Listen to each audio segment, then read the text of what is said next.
Tudo bom, mestre? Deixa eu só acender a luz aqui. Pronto. Tudo jóia. Estou profissional. Tem umas luzes aqui. O cara é Negócio de fogo, live, mano. com a pandemia, eu virei profissa nisso aí. Comecei comprando uma blogueirinha, aquela pequena, sabe? Aí depois fui outras luzes mais implementadas. O trem arrumado aqui. Tá melhor que eu, Pedro. Pedro, e Romário, a gente está com o José Guimarães aqui também, deputado federal do PT do Ceará, que já chegou aqui também, vai participar conosco. Bem-vindo.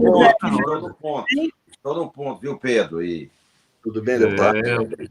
Cansado, mas cheio de alegria e de felicidade para dar o ponto. A gente está cansado mesmo. Foi legal aí no Ceará, né, Zé Guimarães? Foi uma campanha bonita, né? Governador, barba, cabelo e bigode, governador, senador e uma votação excepcional para o presidente Lula, né? Agora 70% para o Lula, 65% no primeiro turno, e a minha reeleição foi mais votada aqui do PT. É verdade, verdade. Quase 190 mil votos. O pessoal fala assim, Pedro Serrano, São Paulo, fulano teve 1 milhão de votos. 4% dos votos em São Paulo, se comparando proporcionalmente, eu teria 2 milhões de votos em São Paulo, se comparar. Nossa, bastante voto, então. Parabéns. Vamos começar aqui o bate-papo sobre o pós-eleição, depois a gente vai para o pré-eleição. Né? Começar com o Pedro, que também entrou agora aqui, José Guimarães, falando sobre essas manifestações golpistas. Para a gente, primeiro, se ele acha correto chamar de manifestação golpista, é o termo que a gente tem usado na fórum. Né? Eu não chamo de terrorismo, eu acho que não é terrorismo, queria também até ouvi-lo falar sobre isso. O que, do ponto de vista legal, poderia se fazer em relação a isso, com diversos atores, né? Desde o presidente da República até o guardinha da esquina. E aí depois eu passo para o Zé Guimarães para fazer uma análise política desse cenário. Pedrão, contigo. É uma atividade golpista, porque propõe a intervenção militar por uma interpretação esdrúxula, inaceitável, terraplanismo jurídico do artigo 142 da Constituição. Pode, eventualmente, tem que dar uma olhada, mas eu acho que pode, eventualmente, ser enquadrado como crime, inclusive na Lei de Defesa do Estado Democrático. E foi considerada pelo Supremo uma manifestação ilegal. O Supremo já deu o caminho, já deu a decisão, agora executar. Está muito na mão dos governadores agora. Né? Os governadores têm a obrigação legal de proceder agora à mobilização da Polícia Militar para desobstruir estradas, etc. Se manifestar não é o problema. O problema é o sujeito querer boicotar a atividade econômica dessa intensidade pela razão que está declarando para fazer isso. Né? Então, é algo... A razão é que é fundamental aí, né? O seu sentido, a intenção do agente, que é destruir a democracia. Isso é inaceitável. Nenhum regime político aceita ser destruído. Né? A democracia não é um regime anárquico, em que tudo é possível. Não. Toda democracia tem seus mecanismos de defesa. Né? E nenhum sistema político, não é só a democracia, nenhum regime político aceita ser destruído. Então, essa intenção de destruição, ela é e deve ser criminosa, operando dessa forma, né? Você paralisa o fornecimento de bens, cria um caos econômico e social para destruir a democracia. Isso não deve ser aceito realmente, e deve ser chamado de conduta golpista. Mas não é terrorismo. Terrorismo é uma expressão específica, que tem muita polêmica quanto ao seu sentido, mas certamente não é isso que nós estamos vendo, né? Quer dizer, está muito longe de ser. Né? É uma manifestação em que há abuso do direito de manifestar, só isso. Sim. E pode ser chamado de golpista porque o que deseja é um golpe. Está chamando intervenção militar para romper com o processo democrático, com as eleições legítimas que foram realizadas nesse último fim de semana. Mas eu acho que tem lado bom. Você sabe que hoje de manhã, Renato, agora, acabei de voltar, eu estava tomando um café com o vice-presidente Alckmin, que está agora coordenando, né, o grupo de transição, e senti muita energia, assim, muita vontade de acertar, muito compromisso com o desenvolvimento do país. Eu acho que nós vamos ter um bom período pela frente. Eu estou muito confiante. Muito bem. Depois você fala um pouco dessas reuniões com Alckmin. Café da manhã. Deve ter também vários bastidores aí. A gente tem que começar a soltar esses bastidores primeiro para a mídia independente progressista, viu, Zé? Ô, Zé, o que você está achando dessas manifestações? Eu tenho a mesma opinião de que o doutor Pedro Serrano. Né? No momento em que o presidente da República, antidemocraticamente, não se posiciona frente ao resultado eleitoral legítimo, ele dá margem para fazer e a sua base fazer o que bem quiser. Porque ele não falou, o silêncio dele, Pedro, no meu entendimento, é cúmplice com isso que aconteceu.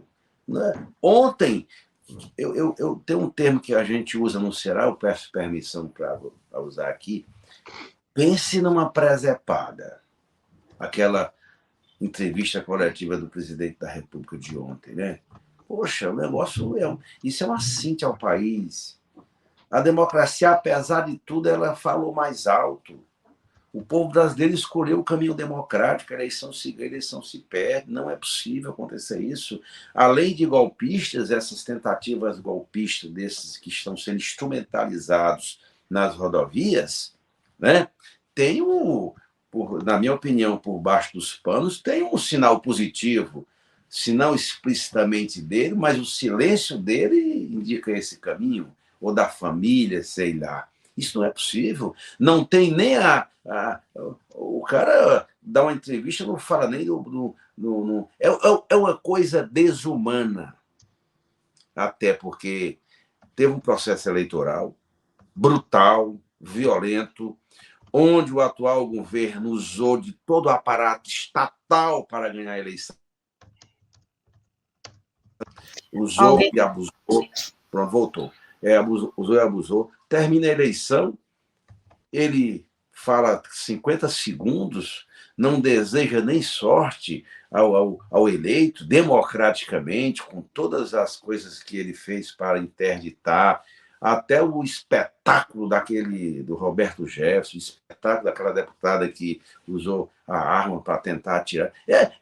É uma coisa que não combina com a convivência democrática, nem com a pluralidade num país. Isso que você sentiu, Pedro, do nosso vice-presidente, um sujeito, um homem de uma conduta democrática exemplar, e, portanto, eu também estou muito esperançoso. E essas atitudes individuais golpistas de um governo que acabou... Aliás, eu vi uma declaração do ministro Fachin, que eu gostei muito. Acabou.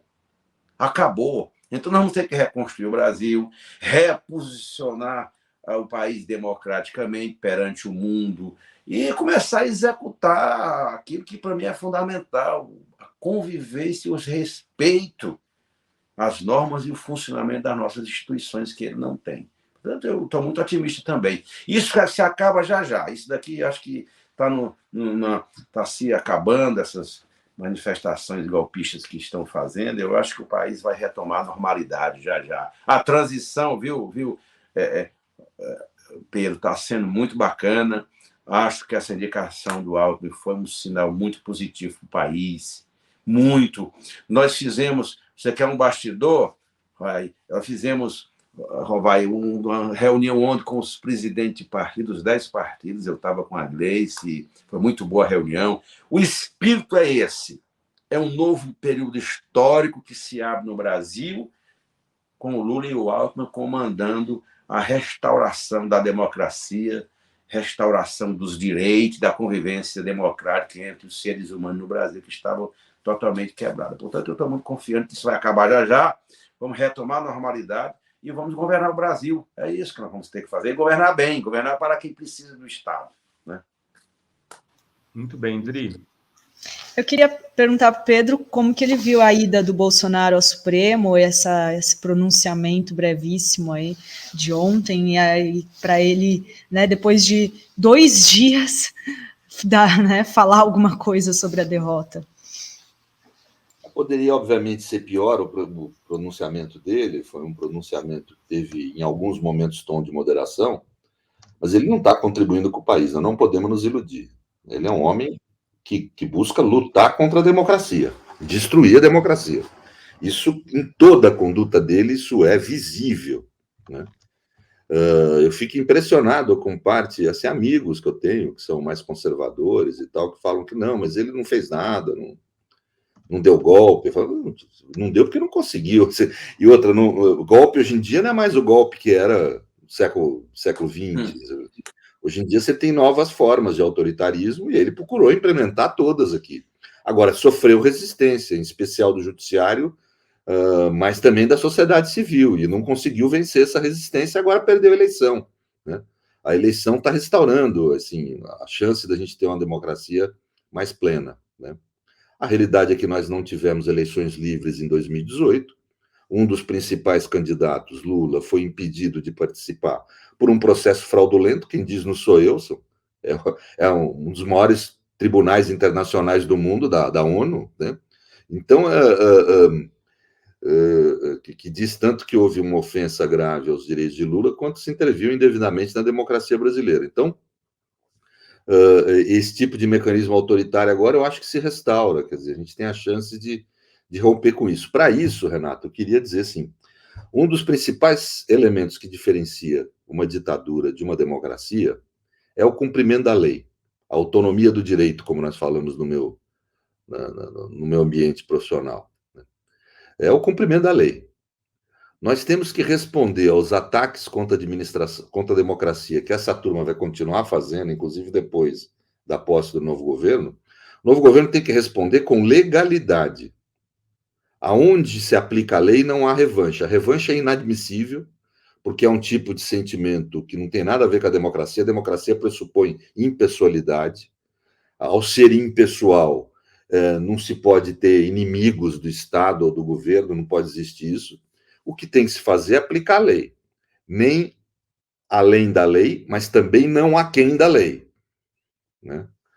Aonde se aplica a lei, não há revanche, a democracia, né?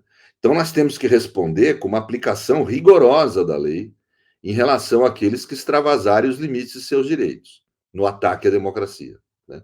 Nós temos um papel de defesa da democracia através dos instrumentos democráticos, que é a lei. Está sem som, Renato. Está sem som, Renato. Vou fazer uma pergunta breve antes de passar para o Zé Guimarães, Pedro. Foi aplicado a lei no caso Zambelli? Não, mas isso é que é preocupante. Primeiro, não foi aplicada a lei no Bob Fernandes, chamo de Bob. Roberto, isso. Não é, como é o nome Roberto do cara? Jefferson. Roberto Jefferson. Por quê? Porque, veja, são várias condutas ali inaceitáveis por parte da polícia. Nós não podemos mediar com isso. Senão isso pode virar a zona. Esses caras vão conseguir o que eles querem. Criar desordem para eles serem a referência da ordem, né? A polícia vai com 338 na cintura e camiseta. Não sei se o José Guimarães lembra, mas na época da Lava Jato, as prisões de gente boa, normal, eram feitas com armamento de alto impacto, pesadíssimo, AR-15, AR-10. No caso do Vacari, por exemplo, se pulou o muro, no do governador do Rio, Cabral, se algemou ele no pé, né? Aí o sujeito vai lá, 3 policiais, tomam 60 tiros, e o cara usa 3 granadas, o policial entra e não algema, ele não saiu algemado. A lei é clara, não se deve algemar quem não oferece reação. Pois se dá 60 tiros e 3 granadas não é reação, o que é? Né? Ou seja, depois deixam aquele padre entrar, que é um civil que não devia nunca ter entrado em cena de momento de cativeiro, de crime, quer dizer, inclusive colocando em risco a própria vida dele. A polícia não pode deixar aquilo acontecer. Ou seja, são ilegalidades atrás de ilegalidades. Essa Carla Zambelli teve lá uma discussão com o sujeito, que não agrediu ela nada, não usou de nada físico, discussão verbal, ela sai correndo atrás com uma arma. A gente estava conversando hoje na conversa lá, José, não sei se você concorda. Se fosse na década de 90 alguém fazendo isso, ia ser um grande escândalo nacional. Olha como nós regredimos em termos civilizatórios por causa dessa gente, né? Imagina um deputado a fazer isso na década de 90, mas é inaceitável, né? Então, o correto era não deixar ela se diplomar, era processá-la criminalmente, tomar as medidas que a lei prevê. Eu acho que é isso que nós temos que, com o novo governo, tentar estimular. que os órgãos do sistema de justiça, de investigação, passem a atuar dentro da lei, né? Aplicando a lei. Porque, senão, isso vira uma anarquia, que é o que eles querem fazer, querem tumultuar o país para poder arrebentar com a democracia, sendo a referência da ordem. Nós não podemos deixar. A democracia não é agir com tibieza face às ameaças à própria democracia. Quero tocar nessa questão com o Zé Guimarães. Zé, olha só, não, é sobre isso mesmo. Vou dar continuidade para você comentar o Pedro, mas queria botar um molho aí. Tem essa frente ampla, seja muito cuidado para caminhar com ela, certo? E aí vai ter muita gente dizendo ignore, quer dizer, vamos lá, muita calma nessa hora, né? O Pedro está dizendo, olha, nós temos que, não podemos transformar isso num processo kafkiano, vou traduzir do meu jeito, né? O Estado contra o cidadão, persecutório, etc., mas temos que ter o rigor da lei, né, como fundamento. É esse o termo que você acha que é a medida que o Lula vai utilizar no seu governo? Ou aquele republicanismo da inocência vai prevalecer? Primeiro, eu tenho integral concordância com o que o Pedro Serrano falou. Usar a lei para preservar a democracia. É assim. Usar a lei, usar a Constituição para preservar o Estado democrático de direito. Pedro, nem no tempo da ditadura, eu era meninote, bem mais novo, né? Me lembro bem, não tinha deputado sacando uma arma para tentar atirar numa pessoa. Eu nunca vi um negócio desse. E se normalizou. Sabe o que eu achava? Eu fiquei pensando naquele dia, vai ser presa num dia, a partir das 17 horas de domingo. E não aconteceu nada, a não ser uma notícia, o crime que nós entramos no Supremo Tribunal Federal, a bancada do PT entrou, e está se naturalizando a barbárie, nada pode ser mais respeitado, os caras fazem o que bem entendem, a Constituição não é mais cumprida. Aliás, se você pegar esses 4 anos, se você analisar esse legado do atual governo, né, Pedro, os vários momentos onde ele agrediu a lei, a Constituição. E meio que muita gente ficou com uma espécie de acuado ali, sem saber o que fazer. Não. Olha, a democracia no Brasil é tão formidável que ela sobreviveu a tudo isso. Isso para mim é fantástico. Para mim é fantástico, né? Sobreviveu. Apesar de tudo isso, preservou-se a democracia. Eu vou te dar aqui, olha, você quer saber qual foi a coisa que mais me impressionou positivamente nessa campanha? Vejam bem, nós fomos oposição. Foi aquela fala muito rápida do ex-presidente Fernando Henrique Cardoso, que nós éramos oposição a ele. Porque tem coisas que... O que unificou o país? A defesa da lei, da democracia. Foi isso que unificou o país. Então, o Lula meio que liderou essa ampla frente que começou com o Alckmin na vice, depois veio todo mundo... Aquela outra cena, os pais do Real todos apoiando o Lula, porque tem momentos que é assim. Eu acho que essa eleição ela foi muito histórica. Para mim, foi mais importante do que aquela eleição de 89, o fim da ditadura, né? Eu acho que o Brasil interditou um processo que o mundo vai ser muito grato ao que o povo brasileiro fez no domingo. É o que eu penso. Segundo, é que é claro que nós temos que fazer um governo amplo, um governo de frente. Agora, mesmo com essa configuração política ampla, o governo não pode tergiversar nos seus compromissos sociais com o povo brasileiro. Não pode. Não pode. Programa de combate à fome tem que ser implementado. Saia de onde saiu o dinheiro. Reajuste do salário mínimo não pode também não ter. Então, o chamado, toda vez que o mercado põe na mesa a discussão de teto de gasto, a discussão do equilíbrio fiscal, o Lula sempre fala, quando eu governei durante 8 anos, eu fui o governo que mais equilíbrio fiscal fez, só que o equilíbrio fiscal tem que ser combinado com o equilíbrio social, não pode conviver dramaticamente com a realidade essa que o Brasil está vivendo. Portanto, eu acho que é um governo de frente, Hawaii, mas é um governo que tem compromissos programáticos para enfrentar os problemas reais do Brasil, que, evidentemente, não tem democracia política sem democracia social também. Essas coisas caminham conjuntamente. E eu acho que esse que eu percebo é o sentimento do Lula. Pedro, voltar para você aqui. Não sei se a Adri quer fazer alguma pergunta, senão eu tenho uma rapidinho, Adri, sobre esse caso Zambelli. Desculpa insistir, mas é assim, algo a fazer? Agora já era, ficou tudo virou fumaça. Porque para mim, assim, bom, o Roberto Jefferson está preso, é um absurdo, mas está preso. Ela, cara, ela autoriza qualquer um a sair armado, dando voz de prisão e mandando o cara deitar no chão, desse jeito que ela fez com os atos. Eu acho isso muito grave, cara, do ponto de vista não só da questão democrática, mas dos direitos, das garantias individuais.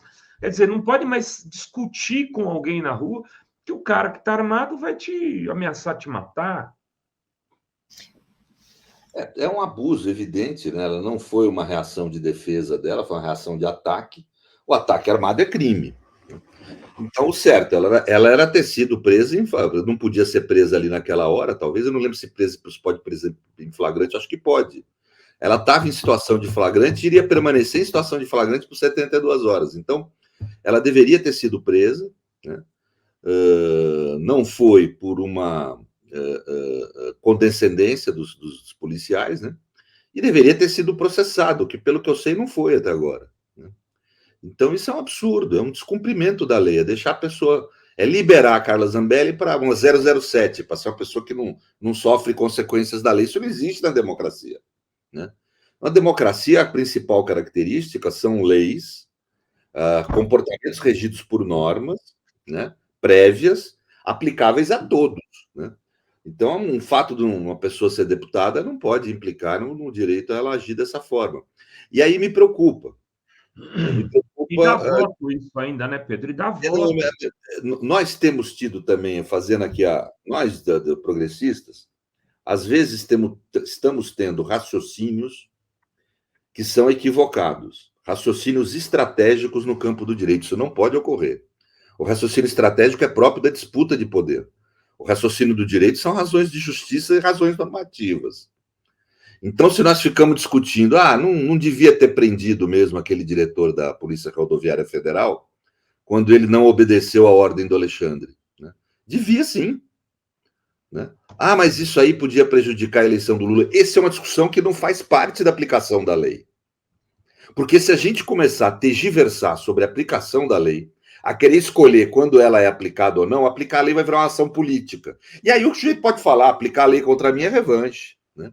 E não é isso, por isso que nós precisamos ter muita firmeza nos parâmetros democráticos. Lembrando, acompanhando aí o deputado Zé Guimarães, quer dizer, o Lula tem dois grandes compromissos com a sociedade, o governo, né? Lula e Alckmin. Primeiro, com a pobreza, foi quem elegeu ele. E segundo, com a democracia.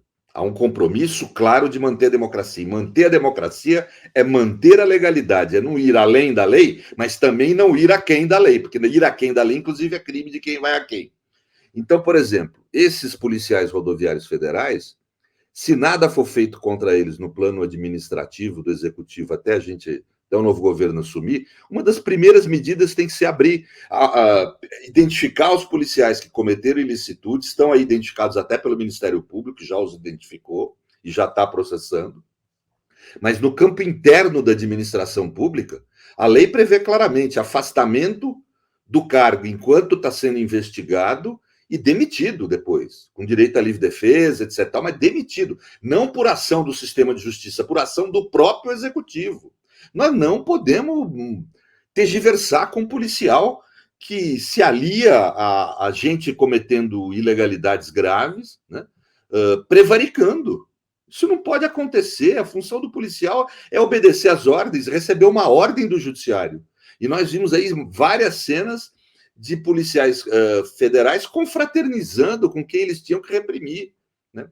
Então, eu acho que esse tipo de medida nós vamos ter que adotar muito no novo governo. O novo governo vai ter que adotar, que é sancionar, Porque o bolsonarismo, como esse mecanismo nefasto antidemocrático, está infiltrado na máquina pública. Está no Ministério Público, está na Polícia Federal, está na Polícia Rodoviária Federal. São minorias, mas minorias muito poderosas. Então a gente tem que combater isso dentro da máquina, porque um agente público tem que agir como agente público. Quando não age, comete crime e infração administrativa. O crime é problema do sistema de justiça apurar, mas a infração administrativa é o futuro governo que tem responsabilidade de fazer aplicar. Esse é só um exemplo que eu estou dando. Eu acho que nós temos que aplicar a lei. A lei está aí para ser aplicada, né? Não tem outro caminho, né? Inclusive, não tem outro caminho de defesa da democracia. Muito bem. Drida Lourenço aí, passo a bola para você, ler superchat. Vários comentários. Deixa eu fazer só uma rodada rápida e a gente já passa a palavra para os entrevistados. A Maria Bernardes, demitam os infratores. Marco Antônio Lima, obrigada pelo super sticker. Mário Sérgio Rodrigues, obrigado pelo trabalho de vocês, trazendo informações de qualidade. Obrigada, Mário. Luiz Chaves, assistiu ao vídeo, a Zambelli tinha que ser presa por ter produzido prova contra si mesma. É o primeiro delito, agora os advogados estão muito aquém da realidade. Celina, o caso do Tarcísio vai ficar impune, vai assumir, acho que ela se refere ao assassinato do Felipe em Paraisópolis, que foi falado que seria um suposto atentado do Tarcísio. Ricardo Grigoli, passaram pano para tantos crimes por conta do projeto neoliberal, Dilma caiu sem crime, Maia poderia ter aceito o primeiro pedido de impeachment, não teríamos chegado ao ponto que chegamos. O Wirlon Alexandrino, quero parabenizar nossa nova geração de políticos, Camilo Santana, hoje, sem dúvida, a maior liderança do estado do Ceará. O Vitor Caron, é importantíssimo que Lula coloque como diretor-geral da PF o delegado Alexandre Saraiva, exonerado em abril de 2022 da Superintendência do Amazonas após denunciar acordo feito por Ricardo Salles com madeireiros ilegais. Heloísa Rosário, Guimarães Serrano Streck no STF já, fórum é 10. Já tem indicação de nomes aqui. E o Ronald Júnior Mendes, deputado, espero que os ministérios estratégicos sejam progressistas para retomarmos a ampliação da educação, o avanço e atualização das políticas de saúde e os investimentos em ciência e tecnologia. A Poliana Scher, rico acha que o voto dele vale mais que o voto do pobre. E também Luiz Chaves, conversava com amigos do direito, calculei o saldo que o Moro deu no julgamento do Lula, o saldo do salário do presidente nos 4 anos, deu exatos o saldo que esse Moro deu, mas a resposta dele foi, tô nem aí, entendi direito. E Décio Amadil está dizendo que a Paulista e Ibirapuera estão cheias de milho. E tem uma pergunta aqui, será que teremos uma posse tranquila? E aí eu já pergunto para o Guimarães, será que a gente vai assistir aquela passagem de faixa, subindo rampa do Planalto, essa cerimônia toda que tem nas passagens? Ou se a Dilma vai passar essa faixa? É a minha ideia, eu estou defendendo esse projeto, Dilma passa a faixa, e a gente reconstrói a democracia. Tá bom. Primeiro, o governo como um todo, na minha opinião, como disse o Pedro Serrano, será um governo progressista. Concepção geral do governo, do programa, direitos, né? Questão da fome, e o compromisso com a democracia. Este é um compromisso inarredável. Talvez tenha sido o sinal mais positivo, mais estratégico e forte na campanha, foi essa unidade que nós construímos em torno de uma causa, a democracia. E fazer existir a democracia tem que fazer no cumprimento ao rigor da lei, não pode. A lei está aí, a Constituição é a lei maior. Então, eu penso que nós temos condições de, a partir do novo governo, restabelecer o ordenamento jurídico, político, social do país, para poder o Brasil voltar a ser o Brasil que é dos brasileiros, gente. O Brasil com amor, com pluralidade, enfim, esses 4 anos foram muito difíceis. Para quem nasceu lutando pela democracia, construindo a democracia, conviver com esse tipo de governo, esse tipo de coisa que aconteceu no Brasil, né, Pedro, é muito... E os advogados, criminalistas, advogados, os que operam o direito sabem disso, né, sabem disso. Portanto, eu penso que é um momento muito histórico esse. Segunda coisa, a posse é imprevisível. Meu sentimento, acho que ele não transmitirá a faixa para o Lula. Né? Acho que está mais para o vice, alguma coisa assim, ou presidente do Supremo, sei lá. Ele não vai. Se ele não foi capaz de sequer reconhecer formalmente a derrota, ontem, naquele pronunciamento, vai fazer o quê? Ele vai, enfim. Mas eu acho que isso é de menor significância. Eu acho que, de qualquer maneira, vamos avaliar essa ideia do Vai, se a Dilma... É uma boa ideia, eu gostei dessa ideia, viu? Se a Dilma transfere ou não. Aí tem que ver, porque tem muitos agentes políticos, nós estamos numa composição que me parece evidente, com o cuidado devido, Valvair, para a gente também não vacilar politicamente, né? Tem uma frente, mas tem um programa, tem uma conduta, né? Não é olhar no retrovisor, não. É olhar para frente, mas também não golpear a história. Não podemos fazer isso também. Nem que, enfim. Mas eu, de qualquer maneira, eu tenho que sair agora, que eu já vou já viajar para Brasília. Não, antes de sair, faz uma coisa só. Avalie o resultado eleitoral para o PT. Eu estou aqui para te perguntar isso. Como que você coordenou isso tudo, né? Então, como foi o resultado na tua avaliação? O resultado muito bom.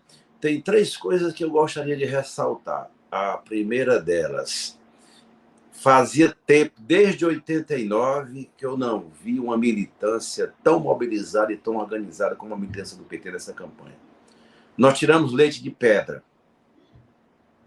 Enfrentar o que é essa militância, o PT ressurge, viu, Valvair, Adri e Pedro Serrano, com muita força social.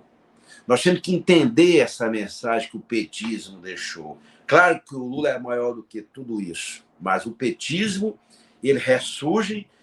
Pensemos o seguinte, deixa eu dar um dado para vocês. Não é só... Eu acho que tem 2 dados nessa eleição que precisam ser analisados pelos cientistas políticos das universidades, que gostam muito de analisar os legados, porque em função do estado eleitoral. O Haddad perdeu a eleição em São Paulo, mas o Haddad, o petismo se recompôs com a periferia de São Paulo. O Haddad tem 55% dos votos da capital paulista, isso não é pouca coisa. Isso recuperou, né, uma coisa que estava meio que aborrecida em São Paulo, eu acho, mesmo com a derrota do Haddad, mas ele teve uma performance muito forte em São Paulo, na periferia de São Paulo, na região metropolitana de São Paulo, foi 55% dos votos. Segundo o Nordeste, eu acho que é um caso à parte que precisa ser investigado. Por que o Nordeste deu, em média, 72% de votos para o Lula? Falam, é o legado do Lula, é porque deu Bolsa Família, deu isso e deu aquilo. E a geração de 30 anos que não viveu o legado do Lula, de 20 a 30 anos, que votou em peso, a juventude votou no PT e votou no Lula. São coisas, a votação que nós tivemos em Porto Alegre, também algumas capitais, eu acho que o petismo conseguiu sinalizou, acho que o petismo conseguiu se reconectar com os grandes centros urbanos. Eu acho que são sinais que nós temos que tirar desse balanço que fizemos. Além das vitórias que nós tivemos, elegemos 4 governadores, inclusive no primeiro turno 3, e a eleição na Bahia, né, foi muito forte o significado dela. Não é só porque é o Nordeste, não, é porque isso dá um sinal desse novo momento que o petismo vai viver. Nós temos que cuidar bem do PT. Esse, para mim, é o meu sentimento. Não, governo é governo, partido é partido. Nós temos que, ao separar, buscar a mediação necessária, porque não tem democracia sem partidos fortes também. Não sei se o Pedro Serrano concorda comigo. Democracia pressupõe partidos fortes, caras, programas e instituições partidárias que possam aglutinar, e as disputas se dão pelos partidos. Era isso, meu caro. Muito obrigado, Zé Guimarães. Boa sorte na luta aí. Vamos falando. Vamos falar. Pedro, queria aprofundar umas coisinhas rápidas contigo aqui. Mas, assim, a gente está saindo de um momento onde a questão da justiça, né, o embate pelo universo jurídico foi que decidiu a política, na minha opinião, não foi ao contrário, né? Os atores políticos ficaram reféns do judiciário por alguns anos. Você acha que esse ciclo acaba com a eleição do Lula ou esse processo ainda vai durar e esse enfrentamento dos limites do judiciário, do executivo, do legislativo terá que ser feito, e como? Se você, né, pudesse falar um pouco disso, porque me parece, posso estar equivocado, né, quero até que você me corrija se você achar que eu tiver, que essa é a grande questão da consolidação da democracia nos próximos anos no Brasil. Eu acho que sim. Mas nós temos que entender assim, quando a gente vê a história no curto prazo, é natural ter pessimismo. Quando você vê no longo prazo, é normal você ter otimismo. Né? Você vê o quanto que a humanidade evoluiu. Então. Se a gente pegar a história das democracias mais longevas do mundo, todas atravessaram esse tipo de problema. É natural que a democracia passe pela criação de tradições do agir dos poderes, de acomodação dos poderes entre si.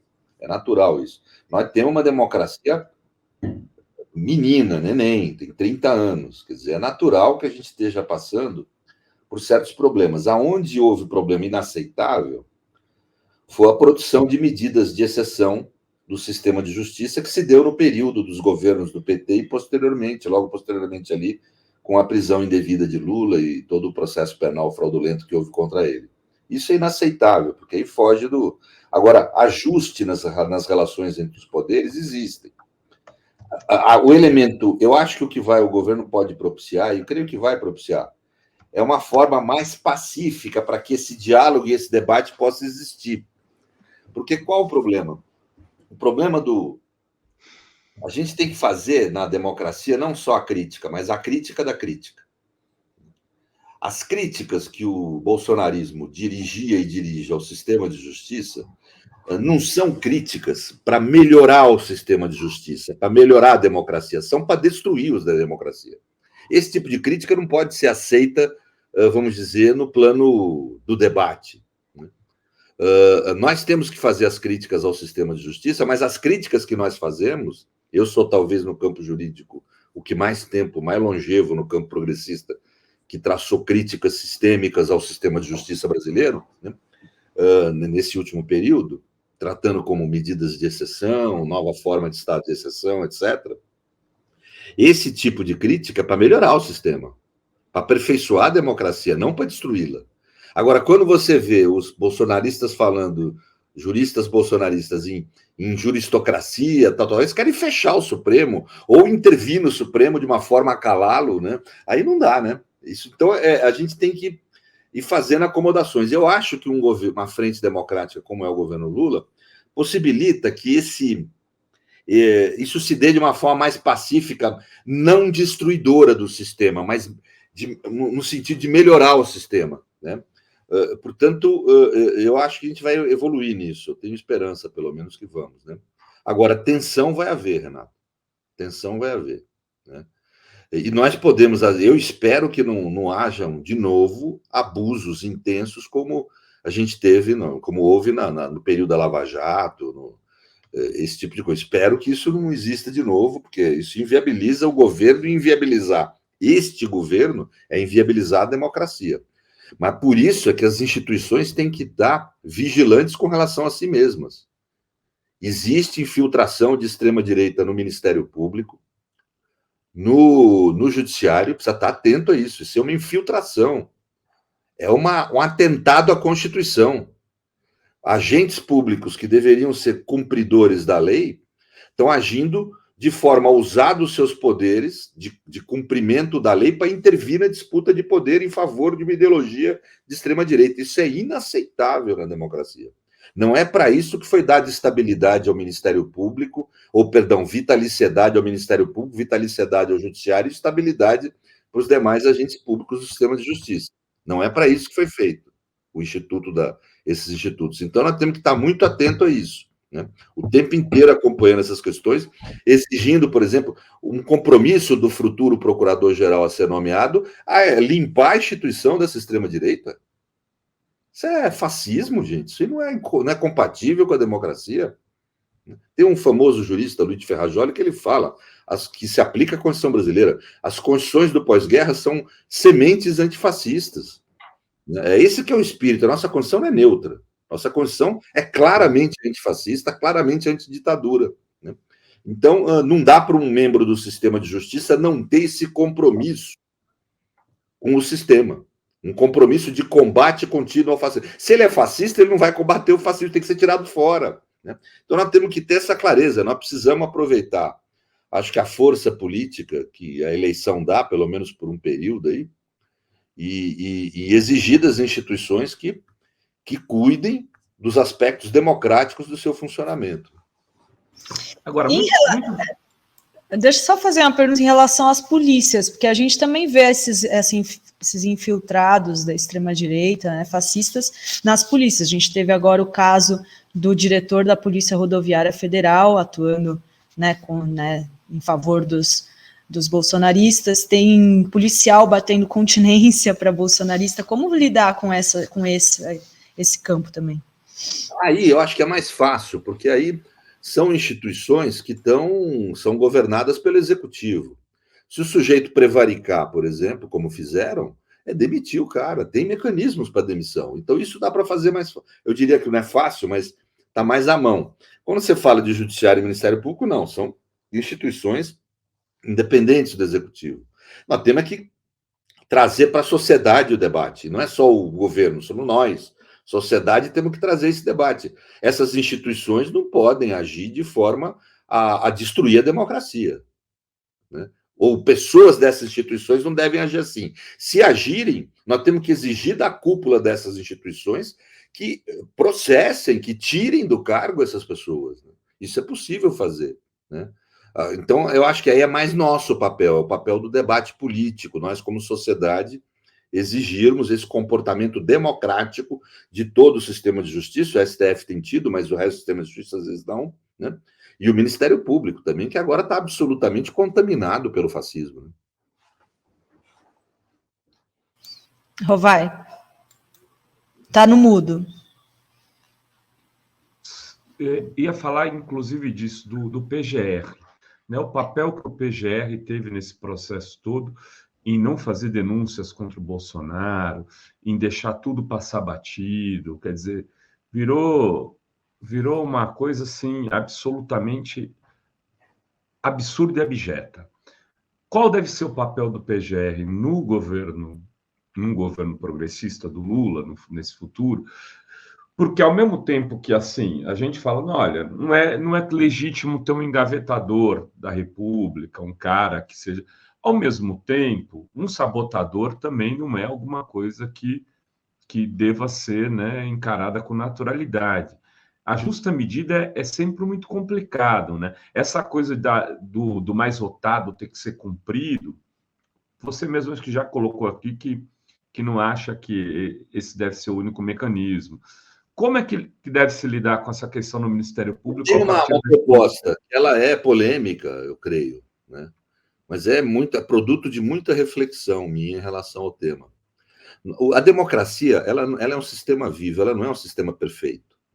Nunca é perfeita, né?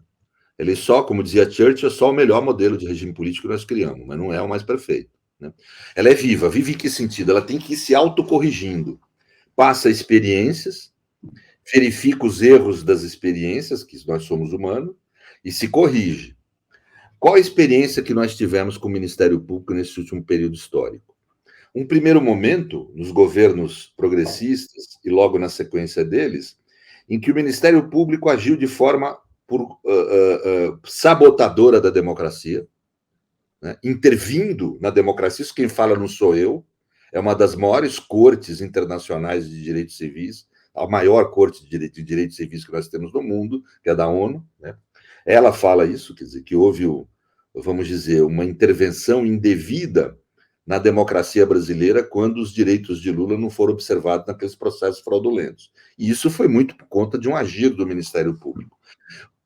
Isso foi originado no quê, essa postura de sabotagem, para usar a expressão que você usou, sabotagem da democracia? Foi originado no excessivo corporativismo, né? Os governos do PT confundiram republicanismo, ou uma postura republicana, com o Estado autárquico, que é o antirrepublicano, né? Ou seja, você entregar para uma carreira de profissionais a escolha de um agente político que é o Procurador-Geral da República. Isso é um erro. Esse tipo de erro levou à sabotagem. Então, nós não podemos reproduzir esse tipo de corporativismo. A soberania popular se manifesta no Ministério Público pela nomeação do Procurador-Geral da República pelo presidente, segundo os critérios do presidente. Ele foi eleito para isso. E não segundo a vontade dos integrantes da carreira.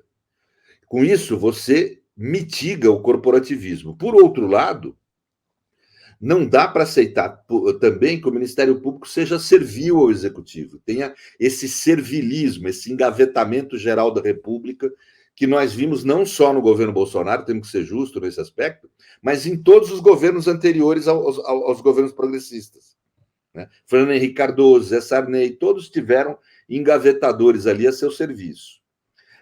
Então, para evitar isso, eu acho que aí tem que fazer uma reforma na instituição. A decisão de processar presidente e ministros não pode ser de um homem isolado, tem que ser de um conselho. Pode ser o Conselho Superior do Ministério Público, que é melhor do que um homem isolado, pode ser um conselho mesmo, com participação da sociedade civil, inclusive, que eu acho que seria melhor, né? Mas é essa reforma que eu acho que a instituição precisaria passar. E o Lula tem que esquecer de lista tríplice. Se vier um sujeito alinhado com Lula na lista tríplice, nomeia, tudo bem.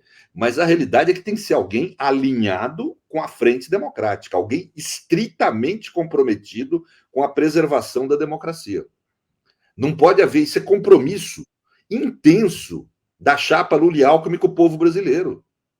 Então isso tem que ser refletido em todos os atos do governo, inclusive na nomeação do Procurador-Geral da República. Tem que nomear alguém extremamente comprometido com a democracia, com a Constituição e seus princípios, né? E que tenha, inclusive, a disposição de cortar na própria carne, não agir. O corporativismo é um mal, é um câncer dentro da democracia. Então, que haja em favor da Constituição e da ordem democrática e não em favor dos interesses corporativistas, que saiba cortar na carne. O procurador que não estiver alinhado com a Constituição e com os princípios democráticos tem que ser posto na rua. Vitalício não quer dizer que não pode ser posto na rua. Mova-se uma ação judicial para retirá-lo do cargo. Enquanto isso, se o afasta do exercício da função. Ou seja, tem que ter essa dureza na aplicação da democracia e dos seus princípios no momento em que ela está sob ameaça. A ameaça não cessou com a eleição de Lula. Aliás, a ameaça vai continuar. Então, o governo tem que agir, na minha opinião, à frente, com esse compromisso da democracia em tudo. E, para isso, não tem que ter limite de lista tríplice. O presidente da República escolhe quem ele quiser. Esse ele quiser é o quê que deve ser?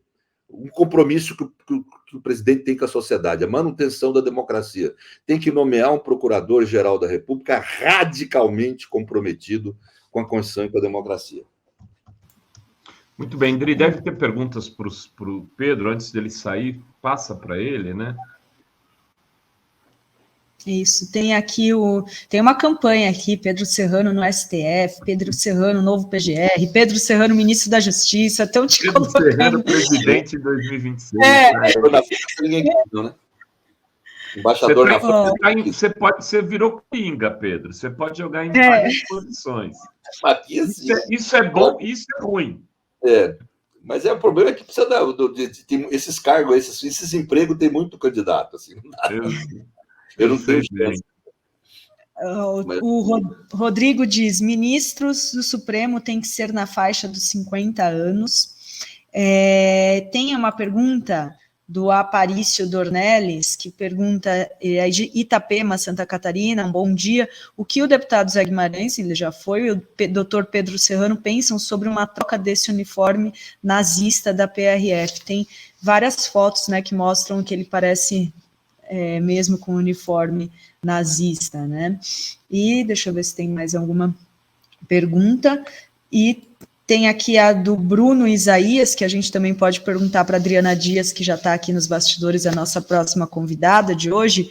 Poderíamos acabar com o termo bolsonarista, empodera e torna Bozo símbolo de um movimento que não tem nada de novo. Usemos fascista e neofascista. Pedro, suas palavras finais, então.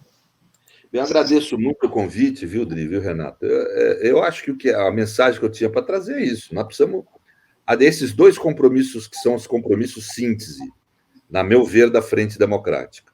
Compromisso com a pobreza, quem elegeu o presidente Lula, né? E um compromisso com a democracia. E não há compromisso verdadeiro com a democracia sem um estrito cumprimento da legalidade por razões de legalidade. Então, a lei é o grande instrumento de defesa que a democracia tem, ela tem que ser aplicada com rigor. É isso. Muito obrigado, Renato. Muito obrigado, Adri. Muito obrigado, Pedro. Grande abraço, meu amigo. Um abraço.